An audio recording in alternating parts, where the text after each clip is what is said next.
ইয়া যা বড় রুম, কত দামি দামি জিনিস, টিভিটা এত বড় জীবনেও দেখি নাই। আমি দেখছি আফারা শাড়ি পইরা এমনে এমনে এমনে এমনে হাঁটতে বেড়াই।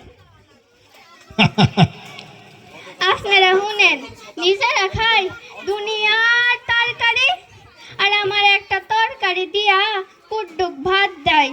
ওয়াল্লাহ 2 দিন না গেতে বান্দির বাচ্চা পোলা কথাই কয় না। আমি কষ্টে মষ্টে তৈকা রইছি।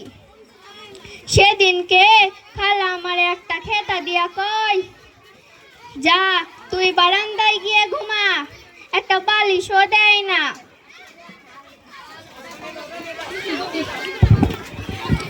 তরকারি গরম করতে গিয়া একটু পড়ে গেছিল, তাই খালা আমারে মারতে মারতে মারতে মারতে দেখেন দেখেন